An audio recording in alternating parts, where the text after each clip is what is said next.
নমস্কাৰ ফেচবুক লাইভৰ অনুষ্ঠানলৈ মই আপোনালোকক স্বাগতম জনাইছো আজি কৰ্মব্যস্ততাৰ বাবে বহু দিন ধৰি মই আপোনালোকৰ মাজত ফেচবুক লাইভৰ অনুষ্ঠান লৈ অহা নাছিলো আজি আকৌ এবাৰ আপোনালোকৰ মাজত ফেচবুক লাইভ অনুষ্ঠানত লৈ মই আপোনালোকৰ সন্মুখত উপস্থিত হৈছো আজি মহাপঞ্চমী দেৱী দুৰ্গা অহাকালি আমাৰ মাজলৈ আহিব আৰু শাৰদীয় দুৰ্গা উৎসৱ অসমবাসী ৰাইজে পালন কৰিব প্ৰতিকূল পৰিৱেশৰ মাজতো সমাজখনলৈ যাতে শান্তি আহে সকলোৰে জীৱনলৈ যাতে সমৃদ্ধি আহে আৰু আমি যাতে বিভিন্ন প্ৰতিকূলতাৰ মাজতো জাতি হিচাপে আগবাঢ়ি যাব পাৰো তাৰ বাবে আমি আকৌ এবাৰ মা দুৰ্গাক সকলোৱে প্ৰণিপাত কৰিম আৰু মাৰ আশীৰ্বাদেৰে আমি সমগ্ৰ বছৰটো শক্তিশালী হৈ থাকিম সমগ্ৰ অসমবাসী ৰাইজলৈ মই শাৰদীয় দুৰ্গা পূজাৰ বহুত শুভেচ্ছা যাচিছো স্বাভাৱিকতে আজিৰ ফেচবুক লাইভ অনুষ্ঠানত কেইবাটাও গুৰুত্বপূৰ্ণ কথা মই আপোনালোকৰ লগত পাতিব খুজিম শেষত আমাৰ সকলোৰে আদৰৰ জুবিন গাৰ্গৰ মৃত্যুৰ তদন্ত হত্যাৰ তদন্তৰ বিষয়েও আপোনালোকৰ লগত কথা পাতিম প্ৰথমে মই সৰু কেইটামান কথা যি মোৰ দৃষ্টিত সৰু কাৰোবাৰ দৃষ্টিত সৰু নিবনুৱা যুৱকৰ বাবে বহুত ডাঙৰ কথা মই কেইটামান কথা ক'ব খুজিছো এডিআৰই আৰু বিভিন্ন পৰীক্ষাৰ ৰিজাল্ট আৰু নিযুক্তি পত্ৰ আমি 10 অক্টোবৰত দিবৰ বাবে সিদ্ধান্ত লৈছিলো কিন্তু যোৱা কেইদিনমানৰ ঘটনা প্ৰবাহ আৰু গুৱাহাটী হাইকোৰ্টৰ এটা ৰায়ৰ বাবে আমি অকণমান থমকি ৰ'বলগীয়া হৈছে মই আপোনালোকক আজি কোন পৰীক্ষাৰ কোন দিনাখন আমি ৰিজাল্ট এনাউন্স কৰিম সেই বিষয়ে মই আপোনালোকক স্পষ্টকৈ কম যাতে আপোনালোকৰ মনত কোনো সন্দেহ নাথাকে পোনপ্ৰথমে মই আপোনালোকক জনাব খুজিছো যে আমাৰ এডিআৰই পৰীক্ষাৰ যি গ্ৰেড 3 আছিলে অৰ্থাৎ তৃতীয় বৰ্গৰ যি চাকৰি আছিলে সেই চাকৰিৰ ফলাফল আমি 10 অক্টোবৰ তাৰিখে প্ৰকাশ কৰিম এডিআৰইৰ চতুৰ্থ শ্ৰেণীৰ যি পৰীক্ষা আছিলে প্ৰায় 5000 পদ আছিলে এই পৰীক্ষাৰ ফলাফল আমি 15 অক্টোবৰ তাৰিখে ঘোষণা কৰিম স্বাস্থ্য বিভাগৰ বিভিন্ন পৰীক্ষাৰ ফলাফল নন টেকনিক্যাল টেকনিক্যাল স্বাস্থ্য বিভাগৰ আটাইবোৰ পৰীক্ষাৰ ফলাফল আমি 12 অক্টোবৰ তাৰিখৰ আগতে ঘোষণা কৰিম এলিমেণ্টাৰী প্ৰাথমিক বিদ্যালয়ৰ শিক্ষকৰ নিযুক্তিৰ বাবে আমি যি পৰীক্ষা বা আমি যিটো নিযুক্তিৰ প্ৰক্ৰিয়া আৰম্ভ কৰিছো সেই পৰীক্ষাৰ ফলাফল আমি 15ৰ পৰা 20 অক্টোবৰৰ ভিতৰত প্ৰকাশ কৰিম তাৰ কাৰণ প্ৰাথমিক বিদ্যালয়ৰ শিক্ষক শিক্ষয়িত্ৰীৰ পৰীক্ষাৰ ফলাফল ঘোষণা কৰাৰ আগতে আমি গ্ৰেজুৱেট টিচাৰ আৰু পোষ্ট গ্ৰেজুৱেট টিচাৰৰ ৰিজাল্ট ঘোষণা কৰিব খুজিছো যাতে অভাৰলেপিং নহয় অৰ্থাৎ প্ৰাথমিক বিদ্যালয়ৰ শিক্ষকৰ পদ নিৰ্বাচিত গ্ৰেজুৱেট টিচাৰ বা পোষ্ট গ্ৰেজুৱেট টিচাৰ সকলে দখল কৰিব নোৱাৰে আৰু আমাৰ যুৱক যুৱতীসকল যাতে বঞ্চিত নহয় গ্ৰেজুৱেট টিচাৰ আৰু পোষ্ট গ্ৰেজুৱেট টিচাৰৰ পৰীক্ষাৰ ফলাফল আমি 15 অক্টোবৰ তাৰিখে ঘোষণা কৰিম অৰ্থাৎ এই গোটেই পৰীক্ষাৰ ফলাফলসমূহ আমি 20 অক্টোবৰ তাৰিখৰ আগতে আমি ঘোষণা কৰিবলৈ সক্ষম হ'ম আপোনালোকে এতিয়া সুধিব যে পুলিচৰ পৰীক্ষাৰ ফলাফল আমি কেতিয়া দিম সাব ইন্সপেক্টৰৰ ৰিজাল্ট বা ফায়াৰ ব্ৰিগেড আদিৰ ৰিজাল্ট আমি 10 অক্টোবৰ তাৰিখে দিম বা তাতকৈ আগতে দিম। কিন্তু AB আৰু UB কনিষ্টবলৰ ৰিজাল্ট দিয়াৰ ক্ষেত্ৰত গুৱাহাটী উচ্চ ন্যায়ালয়ে এটা আমাক সাময়িকভাৱে বাধা আৰোপ কৰিছে। আমি আশা কৰোঁ সেই বাধা আৰোপ অতিক্ৰম কৰি অৰ্থাৎ উচ্চ ন্যায়ালয়ক সন্তুষ্ট কৰি আমি এই মাহৰ ভিতৰতে পুলিচৰো AB আৰু UB কনিষ্টবলৰ ৰিজাল্ট ঘোষণা কৰিব পাৰিম। এই গোটেই ৰিজাল্টৰ ফলাফলৰ লিষ্টখন দেখিলে আপোনালোকে ইতিমধ্যে গম পাইছে যে আমি 20 অক্টোবৰলৈকে যাবলগীয়া হৈছে। কিন্তু মই প্ৰতিশ্ৰুতি দিছিলোঁ যে অক্টোবৰ মাহৰ ভিতৰতে 10 অক্টোবৰত আপোনালোকক নিযুক্তি পত্ৰ দিম। 10 অক্টোবৰত মই নোৱাৰিলেও অন্তত 25-26 অক্টোবৰৰ ভিতৰত আপোনালোকৰ হাতত মই নিযুক্তি পত্ৰ তুলি দিম। কাৰণ পৰীক্ষাৰ ফলাফল ঘোষণা কৰাৰ পিছতো আমি বিভাগলৈকে কাক কোন বিভাগত দিম ৰেণ্ডমাইজেশ্যন কৰিব লাগে আৰু তাৰ পিছত বিভাগসমূহেও আপোনালোকৰ পোষ্টিং অৰ্ডাৰ উলিয়াব লাগে। সেইকাৰণে অক্টোবৰ মাহৰ ভিতৰতে আপোনালোকৰ নিযুক্তি হ'ব, কিন্তু কেইটামান দিন আপোনালোকে অপেক্ষা কৰিব লাগিব। ইয়াৰ কাৰণো আপোনালোকে জানে, যোৱা কেইবাটাও দিন ধৰি আমি কোনেও কাম কৰিব পৰা নাই। জুবিনৰ মৃত্যু বা জুবিনৰ দুৰ্ঘটনাৰ পিছত বা বহুতে কোৱাৰ দৰে হত্যাৰ পিছত যি ধৰণে আমি নকওঁ কিয় আমাৰ মনবোৰ বিষাদেৰে ভৰি পৰি আছিল, কাম কৰিব পৰা কোনেও নাছিল। কিন্তু আমি যিহেতু আগুৱাই যাবই লাগিব, সেইবাবে মই আজি আপোনালোকক নিশ্চিতভাৱে কোন পৰীক্ষাৰ কেতিয়া ফলাফল ঘোষণা কৰিব তাক মই জনালোঁ আৰু আপোনালোকে যাতে নৱেম্বৰ মাহতে চাকৰিত যোগদান কৰিব পাৰে তাৰো আমি নিশ্চিতভাৱে ব্যৱস্থা ল'ম। বন্ধু বান্ধৱীসকল, শ্ৰদ্ধাৰ ৰাইজ, আৰু কেইটামান কথা মই আপোনালোকক ক'ব খুজিছোঁ। অৰুণোদয়ৰ জৰিয়তে আমি অসমৰ 30 লাখ পৰিয়ালক মাহত 1250 টকাকৈ আগবঢ়াওঁ। যোৱা 17 ছেপ্টেম্বৰ তাৰিখৰ পৰা আমি অৰুণোদয়ৰ তৃতীয় সংস্কৰণ আৰম্ভ কৰিব বিচাৰিছিলোঁ। তাৰ পিছত আমি 25 তাৰিখৰ দিনটো ধাৰ্য কৰিছিলোঁ, কিন্তু অসমত চলি থকা ঘটনা প্ৰবাহৰ বাবে এই আঁচনিখনো আমি নিৰ্দিষ্ট দিনত দিব নোৱাৰিলোঁ। অহা 7 অক্টোবৰ তাৰিখে আমি আপোনালোকৰ হাতত অৰুণোদয় তুলি দিম আৰু আমি সকলো প্ৰচেষ্টা ইতিমধ্যে সম্পূৰ্ণ কৰিছোঁ।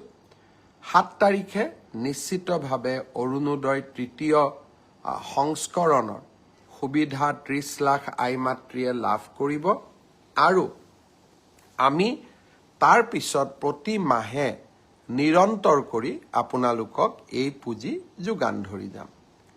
ঠিক সেইদৰে নিযুত মইনাৰো আমাৰ অসমৰ প্ৰায় 3.5 লাখ ছাত্ৰীয়ে এইবাৰ নিযুত মইনা আঁচনিৰ সুবিধা লাভ কৰিব। নিযুত মইনা আঁচনিৰো আমি যিহেতু প্ৰথম কিস্তিৰ ধন আমি চেক যোগে দিওঁ, বেংকক আমি চেকসমূহ বনাব দিছোঁ।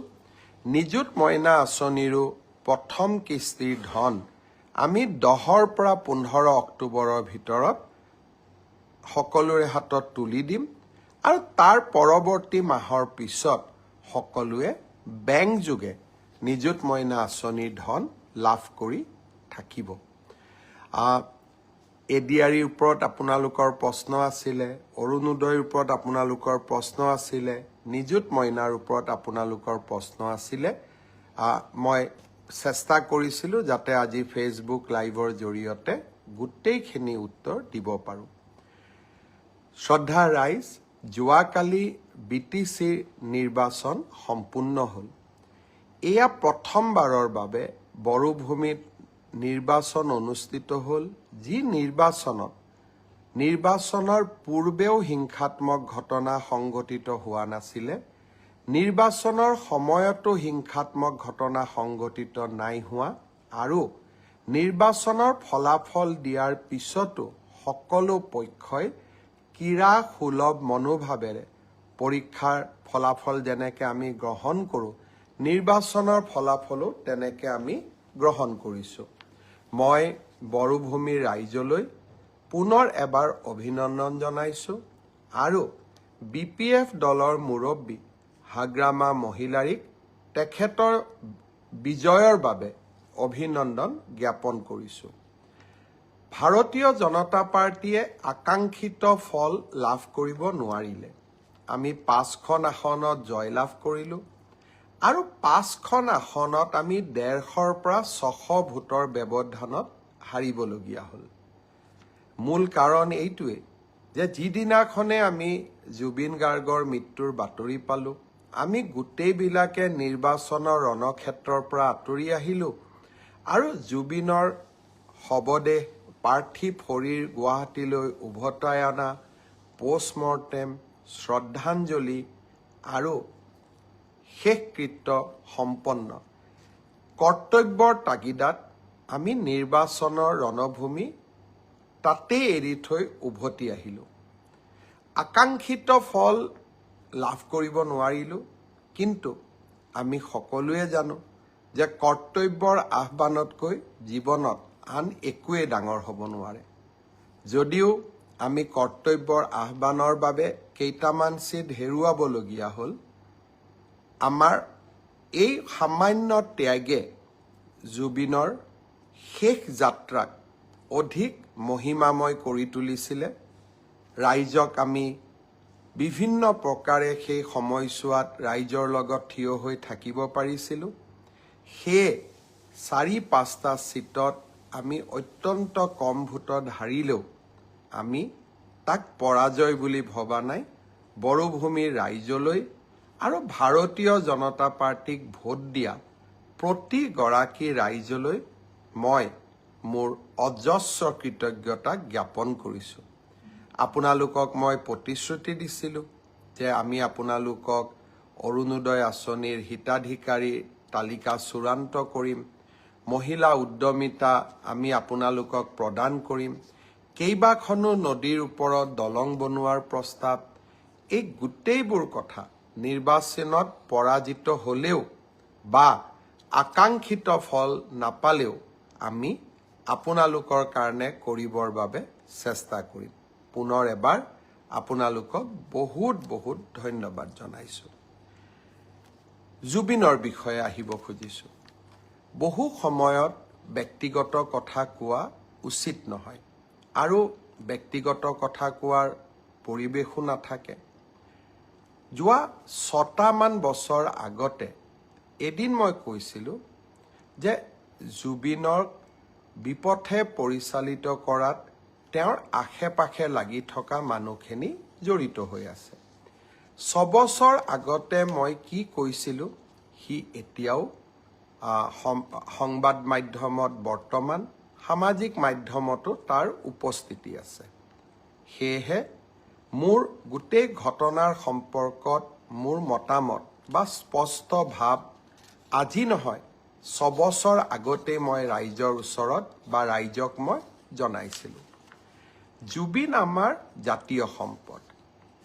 জ্যোতিপ্ৰসাদ আগৰৱালা, বিষ্ণুপ্ৰসাদ ৰাভা আৰু ভূপেন হাজৰিকাৰ সমকক্ষ বুলি জুবিন গাৰ্গক অভিহিত কৰি মই জুবিনৰ সন্মুখত দিয়া এটি ভাষণো সামাজিক মাধ্যমত উপলব্ধ হৈ আছে।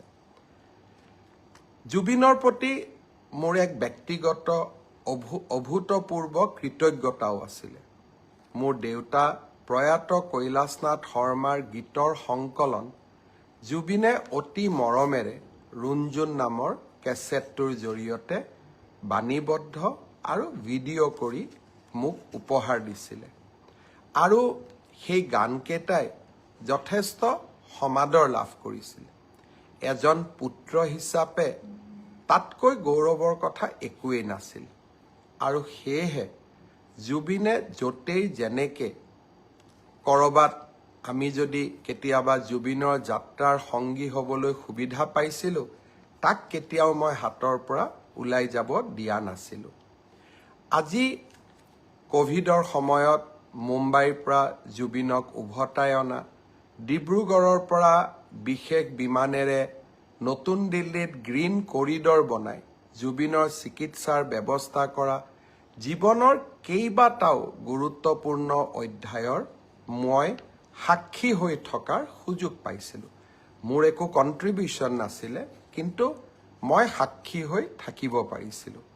সেয়েহে কোনো এজন জুবিন অনুৰাগীতকৈ মই নিজকে কম অনুৰাগী বুলি নাভাবোঁ আৰু বেছি বুলিও নাভাবোঁ, কাৰণ আমি সকলোৱে জুবিনক ভাল পোৱাৰ অধিকাৰ আছে আৰু অধিকাৰ থাকিব। জুবিনক আমি গীত মাত আৰু সংস্কৃতিৰ মাজেৰে আমি সকলো গৌৰৱী অসমীয়াই আমি জীয়াই ৰাখিম। জুবিনৰ ঘটনাৰ ন্যায় লাগে। ৰাইজৰ দৃষ্টিত আৰু বিভিন্ন পুলিচৰ হাতত অহা নথি পত্ৰৰ দৃষ্টিভংগীৰ পৰা শ্যামকানু মহন্ত, সিদ্ধাৰ্থ শৰ্মা আৰু কেইবাজনকো আমি বহুত কথা সুধিব লাগিব। আইনে আইনৰ ৰাস্তা ল'ব। মই আজিৰ এই ফেচবুক লাইভৰ জৰিয়তে শ্যামকানু মহন্ত আৰু সিদ্ধাৰ্থ শৰ্মাক ক'ব বিচাৰোঁ যে আপোনালোকে জনতাৰ ধৈৰ্যৰ সৈতে খেলিবৰ বাবে চেষ্টা নকৰিব। 6 অক্টোবৰ তাৰিখে আমি আপোনালোকক অসমত বিচাৰিছোঁ। পূজাৰ কেইটামান দিনৰ বাবে আমি আপোনালোকক বিচৰা নাই যে দশমীলৈকে আপোনালোক আহক। দশমীৰ পিছতে 6 অক্টোবৰত আমি আপোনালোকক CIDৰ কাৰ্যালয়ত বিচাৰিছোঁ। আৰু আপোনালোকে ফেচবুক লাইভ কৰি বা একোখন পত্ৰ লিখি জনতা আৰু আইনৰ পৰা সাৰিব আপোনালোকে নোৱাৰিব। আপোনালোকে যদি সঁচাকৈ আপোনালোক নিৰ্দোষী, সাহসেৰে আহক, CIDৰ কাৰ্যালয়লৈ আহক, আপোনালোকে নিজৰ কথা কওক। আৰু যদি আপোনালোকে কথা ক'ব CIDক নোখোজে, আদালতৰ ওচৰত গৈ কওক। কিন্তু ৰাইজৰ ক্ষোভৰ সৈতে, যি ক্ষোভ এতিয়া অগণিত পৰিণত হৈছে, ক্ষোভৰ সৈতে আপোনালোকে খেলা নকৰিব। মই অসমৰ মুখ্যমন্ত্ৰী হিচাপে আপোনালোকক স্পষ্ট সকিয়নি দিব খুজিছোঁ যে অহা 6 অক্টোবৰৰ তাৰিখৰ দিনা আপোনালোকে নিশ্চিতভাৱে গুৱাহাটীলৈ আহি আপোনালোকে আপোনালোকৰ মন্তব্য, আপোনালোকৰ বক্তব্য আগবঢ়াওক। আইনে আইনৰ মাজেৰে গতি কৰিব। আৰু এটা কথা মই সকলোকে স্পষ্ট কৰি দিব খুজিছোঁ, কোভিডৰ সময়তো মই অসমবাসী জনসাধাৰণক এৰা নাছিলোঁ। বানপানীৰ সময়তো মই অসমবাসী জনগণক এৰা নাছিলোঁ। আৰু জীৱনত এটা দিন আহিছিল যে PPE কিট পিন্ধিও কোভিডৰ ICUৰ ভিতৰত গৈ জনতাক সেৱা কৰাৰ চেষ্টা কৰিছিলোঁ। আৰু আজি যেতিয়া অসমৰ জনতাই জুবিনক ন্যায় দিয়াৰ বাবে আন্দোলন কৰিছে, তাৰ পৰা মই পৃথক নহয়। আৰু সেই কাম মই কৰিবই লাগিব।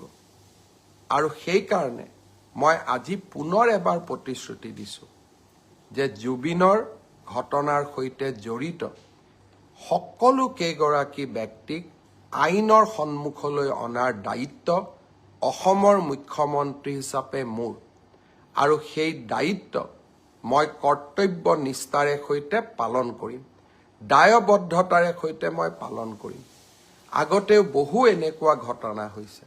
আসামী কেতিয়াবা 2টা দিন পলাই থাকে, কিন্তু আইনৰ হাত বহু দীঘল, আইনৰ ধৈৰ্য আছে।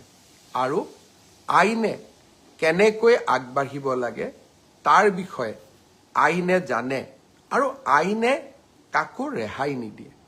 অসম পুলিচে বিভিন্ন সময়ত প্ৰমাণ কৰিছে, শিশুৰ বলাৎকাৰৰ ঘটনাৰ পৰা গড় হত্যাৰ আসামীলৈকে অসম পুলিচে ইতিমধ্যে প্ৰমাণ কৰিছে যে অসম পুলিচে সময়ত কিমান শক্তিশালী ভূমিকা ল'ব পাৰে।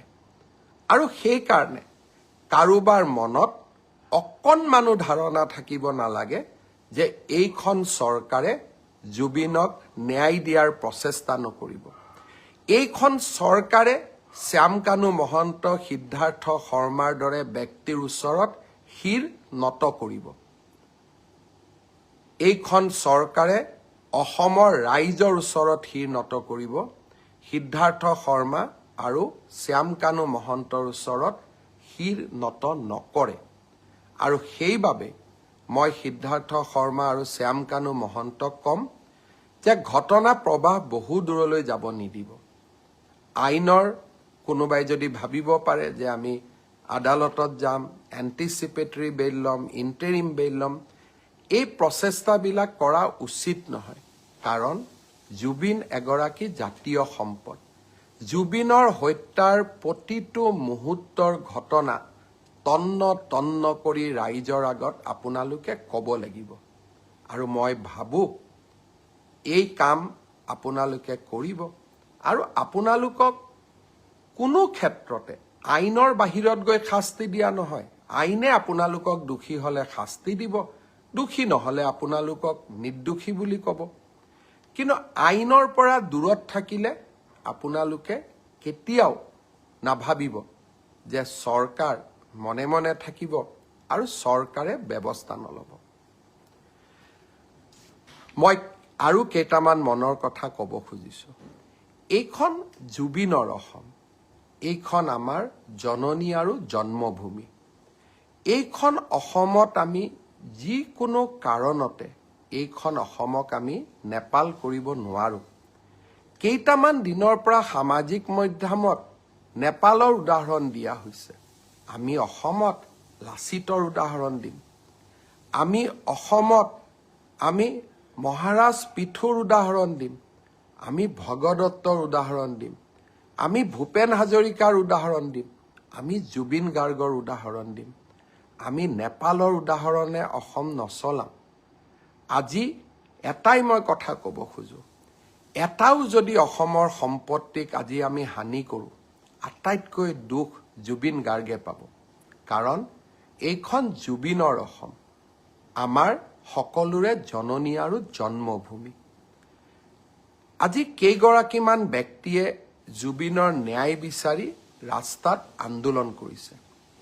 পুলিচে তেওঁলোকক গ্ৰেপ্তাৰ কৰিছে আৰু মানুহে সুধিছে তেওঁলোকক কিয় গ্ৰেপ্তাৰ কৰা হ'ল। এজন ব্যক্তিৰ নাম অজয় ফুকন। জুবিন গাৰ্গে নিজে এই ব্যক্তিজনৰ বিষয়ে কৈ যোৱা কথাকেইটা আপোনালোকে শুনিব। জুবিনে জীৱনকালত কৈ গৈছিল যে এই ব্যক্তিজনৰ জৰিয়তে মোৰ লগত কোনেও সম্পৰ্ক নকৰিব। মই জুবিনে দিয়া টুইটটো মই পঢ়ি দিব খোজা নাই। জুবিনৰ ভিডিঅ'টো সামাজিক মাধ্যমত উপলব্ধ থাকিব। আৰু এইগৰাকী ব্যক্তিয়ে কংগ্ৰেছ দলৰ যোৱা চাবুৱা বিধানসভা সমষ্টিৰ প্ৰাৰ্থী আছিল। আনজন ন্যায় বিচৰা ব্যক্তি হ'ল ভিক্টৰ দাস। এগৰাকী সহজ সৰল ছোৱালীক কেনেকৈ গুৰুল কৰি এই ব্যক্তিজনে পিটিছিলে তাৰ প্ৰতিচ্ছবি এতিয়াও আমাৰ সন্মুখত পৰা আঁতৰি যোৱা নাই। যিদিনাখন এই ব্যক্তিজনে ছোৱালীজনীক গুৰুল কৰি মাৰিছিলে, মই ভাবোঁ সিদিনাখন জুবিনেও কান্দিছিলে আৰু জুবিনেও এই ব্যক্তিজনৰ বিৰুদ্ধে ন্যায় বিচাৰিছিলে। অসমবাসী ৰাইজক মই বিনম্ৰতাৰে সৈতে ক'ব খোজোঁ, জুবিনৰ নামত চৰকাৰ বিৰোধী ৰাজনীতি হ'ব নোৱাৰে। জুবিনৰ নামত আমি অসমখনক নেপাল কৰিব দিব নোৱাৰোঁ। আৰু জুবিনৰ আত্মাক শান্তি দিবৰ বাবে আমি এই অসমখনক সুফলা কৰি আমি নিৰ্মাণ কৰিব লাগিব। এইখন অসমক আমি ভাৰতৰ শ্ৰেষ্ঠতম ৰাজ্য কৰিব লাগিব। সেইবাবে মই সকলোকে কৰজোৰে অনুৰোধ কৰোঁ, নেপাল কৰাৰ প্ৰচেষ্টা নকৰিব। কাৰণ ইয়ে জুবিনৰ আত্মাক আটাইতকৈ কষ্ট দিব। আইনে তাৰ কি ব্যৱস্থা ল'ব পিছৰ কথা। কিন্তু কোনোবাই যদি ভাবে যে হিংসাই কাৰোবাক ন্যায় দিব, মই ভাবোঁ সেয়া কেতিয়াও সম্ভৱ হ'ব নোৱাৰে। আইনে ন্যায় দিব। অসমৰ মুখ্যমন্ত্ৰী হিচাপে মই আপোনালোকক প্ৰতিশ্ৰুতি দিছোঁ।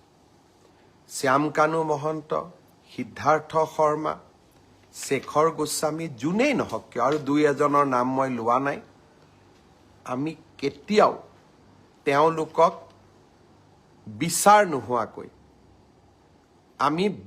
নোহোৱাকৈ তেওঁলোকক সহজে আমাৰ হাতৰ পৰা আমি যাব নিদিওঁ।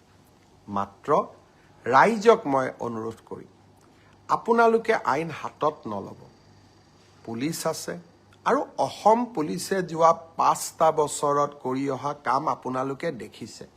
কাজিৰঙাত এটাও গড় হত্যা নোহোৱা হ'ল।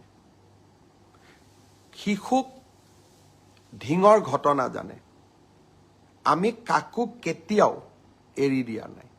আৰু এতিয়াও মই প্ৰতিশ্ৰুতি দিছোঁ যে জুবিন গাৰ্গৰ প্ৰতিটো পল, প্ৰতিটো ক্ষণৰ শেষ ক্ষণৰ হিচাপ আমি অসমবাসী ৰাইজে পাব লাগিব। ধৈৰ্য আমাৰ থাকিব লাগিব, কাৰণ যদি আমি ধৈৰ্য হেৰুৱাই পেলাওঁ তেতিয়াহ'লে আমি আমাৰ মানসিক সন্তুলনো হেৰুৱাই পেলাম, আৰু তেতিয়া আমি আমাৰ আকাংক্ষিত লক্ষ্যত উপনীত হ'ব নোৱাৰোঁ। শ্যামকানু মহন্ত, সিদ্ধাৰ্থ শৰ্মাৰ বিৰুদ্ধে আমি লুকআউট নটিচ ইছ্যু কৰিছোঁ, অৰ্থাৎ তেওঁলোক এতিয়া বিদেশলৈ পলাই যাব নোৱাৰে। পষ্টমৰ্টেম ৰিপৰ্ট ছিংগাপুৰৰ পৰা আনিবৰ বাবে আমি প্ৰচেষ্টা কৰিছোঁ। গুৱাহাটী মেডিকেল কলেজৰ পষ্টমৰ্টেম ৰিপৰ্ট ইতিমধ্যে প্ৰস্তুত হৈ উঠিছে। দিল্লীৰ CFLলৈকে আমি তেওঁৰ ভিছেৰা চেম্পল পঠাইছোঁ, যাতে তেওঁৰ শৰীৰত কোনোবাই বিষ প্ৰয়োগ কৰিছিল নেকি তাৰ বিষয়ে যাতে আমি জানিব পাৰোঁ। শ্যামকানু মহন্তৰ প্ৰত্যেকটো একাউণ্ট, পেন কাৰ্ড, তেওঁৰ ক্ৰেডিট কাৰ্ড আমি সকলো ফ্ৰিজ কৰিছোঁ, যাতে তেওঁ বহু দিনলৈ বাহিৰত থাকিব নোৱাৰে। আৰু 6 অক্টোবৰৰ দিনাখনলৈকে যদি সিদ্ধাৰ্থ শৰ্মা আৰু শ্যামকানু মহন্ত নাহে, অসম পুলিচে আপ্ৰাণ প্ৰচেষ্টা কৰিব তেওঁলোক য'তেই আছে তাৰ পৰা আমি উভতাই অসম ভূমিলৈ লৈ অহাৰ বাবে। আৰু আপোনালোকৰ হাততো কিবা তথ্য থাকিলে আপোনালোকেও আমাক সহযোগিতা কৰিব। জুবিন ৰাইজৰ সম্পদ। জুবিনক ন্যায় দিয়াৰ দায়িত্ব প্ৰত্যেকগৰাকী অসমবাসী ৰাইজৰ কৰ্তব্য। আমি কেইজনমানে এই দায়িত্ব মূৰত তুলি ল'ব নালাগে। এই দায়িত্ব 3 কোটি অসমৰ জনতাই আজি মূৰত তুলি লৈছে, আৰু জনতাৰ প্ৰতিনিধি হিচাপে এই দায়িত্ব মই নিষ্ঠাৰে আৰু সততাৰে সৈতে পালন কৰিম। প্ৰতিটো মুহূৰ্ত আজি কোনোবা এজন বেলেগ সিদ্ধাৰ্থ শৰ্মা আহি পাব দিল্লীত, আমি উৰা বাতৰি উলিয়াই দিম যে 10 বিত বহি থকা ব্যক্তি এইজনেই হয়। আৰু এটা উৰা বাতৰি উলিয়াই দিম, শ্যামকানু মহন্ত গুৱাহাটীতেই বহি আছে। মই ভাবোঁ উৰা বাতৰি আমাৰ মনবোৰ অশান্ত কৰিব। এখন জুবিনৰ হকে কাম কৰা, নিষ্ঠাৰে কাম কৰিব বিচৰা চৰকাৰ আৰু অসমৰ মুখ্যমন্ত্ৰী আপোনালোকৰ লগত আছে। যিদিনাখন মই বিফল হ'ম, সিদিনাখন আপোনালোকে মোক শাস্তি দিব। কিছুমানে কৈছে যে 26ত ভোট নিদিওঁ। সি স্পষ্ট কথা, আমি যদি জুবিনক ন্যায় দিব নোৱাৰোঁ, আমাক আপোনালোকে কিয় ভোট দিব? নিদিয়াটো স্বাভাৱিক, আৰু তাক আমি মানিও ল'ব লাগিব। সেইবাবে ৰাইজক মই আকৌ এবাৰ আন্তৰিকতাৰে সৈতে জনাব খুজিছোঁ যে মই মোৰ লক্ষ্যত অটল হৈ আছোঁ, আৰু এই লক্ষ্যত অটল হৈ থাকিয়েই মই কাম কৰি যাম। আজিৰ পৰা 10-12 বছৰ আগতে শ্যামকানু মহন্তৰ লগত কেতিয়াবা উঠা ফটো এখন সামাজিক মাধ্যমত দিব। ঠিক তেনেকৈ অখিল গগৈও শ্যামকানু মহন্তৰ লগত ফটো উঠিছিলে, কাৰণ আমি সামাজিক ব্যক্তি।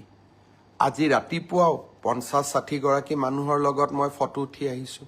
কোন কি মইতো নাজানো, কিন্তু এজন সামাজিক ব্যক্তি হিচাপে জীৱনৰ বিভিন্ন মুহূৰ্তত, বিভিন্ন সময়ত কাৰোবাক আমি লগ পাওঁ, কিন্তু অপৰাধীক সহায় কৰা সি অসমৰ মুখ্যমন্ত্ৰীৰ দায়িত্ব হ'ব নোৱাৰে। ব্যক্তিগত সম্পৰ্কৰ ওপৰত গৈ আমি জুবিনক ন্যায় দিবই লাগিব, সমাজক আমি সন্তুষ্টি কৰিবই লাগিব, আৰু এয়া মোৰ দায়িত্ব আৰু কৰ্তব্য। মই মাত্ৰ এটাই অনুৰোধ কৰিম, অসমক নেপাল বনাম বুলি নক'ব। বহু কষ্ট কৰি আমি সকলোৱে এইখন অসমলৈ এটা নতুন গতি উভতাই আনিছোঁ। ছেমি কণ্ডাক্টৰৰ পৰা বাঁহেৰে বনোৱা ইথানল, নামৰূপৰ সাৰ কাৰখানাৰ পৰা নুমলীগড়ৰ শোধানাগাৰ, আৰু এইখন অসমত IIT, IIM, national forensic science university. মোৰ অসম আজি বিকাশৰ অনন্য যাত্ৰালৈ আগবাঢ়ি গৈছে। 1.5 লাখ যুৱক যুৱতীয়ে চৰকাৰী চাকৰি পাইছে এটকাকৈ ঘোচ নিদিয়াকৈ। এইখন অসমক আমি নেপাল বনাম, এইখন অসমক আমি লণ্ডভণ্ড কৰিম। মোৰ মনে নামানে, মোৰ প্ৰাণে নামানে। অসমৰ যুৱ শক্তিয়ে এইখন অসমক আগুৱাই লৈ যাব। এইখন জুবিনৰ অসম, এইখন ভূপেন হাজৰিকাৰ অসম, এইখন জ্যোতি বিষ্ণুৰ অসম, আৰু এইখন অসমক আমি মহাশক্তি কৰিব লাগিব। জুবিনৰ ঘটনাৰ নিৰপেক্ষ তদন্ত কৰিবৰ বাবে যোৱাকালি মই গুৱাহাটী উচ্চ ন্যায়ালয়ৰ মুখ্য ন্যায়াধীশক এখন চিঠি লিখিছোঁ যে এজন চিটিং জাজেৰে আপুনি এখন জুডিচিয়েল কমিশ্যনো গঠন কৰি দিয়ক। যদি পুলিচৰ তদন্তত কিবা ভুল থাকে, জুডিচিয়েল কমিশ্যনখনে যাতে আমাক তন্ন তন্নকৈ চাই থাকিব পাৰে। অৰ্থাৎ আমি ট্ৰান্সপাৰেঞ্চি আৰু স্বচ্ছতাৰ মাজেৰে এই তদন্তক আমি আগবঢ়াই লৈ যাব বিচাৰোঁ। অসমৰ ৰাইজক মই আৰু এটা প্ৰতিশ্ৰুতি দি থৈছোঁ। যিদিনাখনে আমি অনুভৱ কৰিম যে অসম পুলিচে জুবিনক ন্যায় দিব নোৱাৰে, সিদিনাখনেই এই গোচৰ আমি CBI লৈকে পঠাই দিম। আজি ৰাতিপুৱা মই কেন্দ্ৰীয় গৃহমন্ত্ৰী ডাঙৰীয়াক জনাইছোঁ যে প্ৰয়োজন হ'লে এই গোচৰ মই CBI লৈকে পঠাম। আশা কৰোঁ মোৰ ব্যক্তিগত অনুভূতি আৰু প্ৰতিবদ্ধতা আপোনালোকে সকলোৱে বুজি পাব, আৰু সকলোৱে এই জটিল সময়ত আমাক সহযোগিতা কৰিব। মোৰ জননী জন্মভূমি মোৰ অসম, আৰু এইখন অসমক আমি কেতিয়াও নেপাল নকৰোঁ। এইখন অসম সদায় বিকাশৰ গতিৰে আগবাঢ়িব, আৰু যিসকলে অসমখনক নেপাল কৰিব খুজিব তেওঁলোকৰ লগত মোৰ ৰাস্তা নিমিলে, আৰু তেওঁলোকক জীৱনৰ শেষ মুহূৰ্তলৈ আৰু জীৱনত এটোপা ৰক্ত থকালৈকে অসমক নেপাল কৰিব খোজাসকলৰ সৈতে সাহসেৰে মই থিয় দিম। লাগিলে তেনে কৰিবলৈ যাওঁতে মই মৃত্যুকো সাৱটি ল'ম। বহুত বহুত ধন্যবাদ।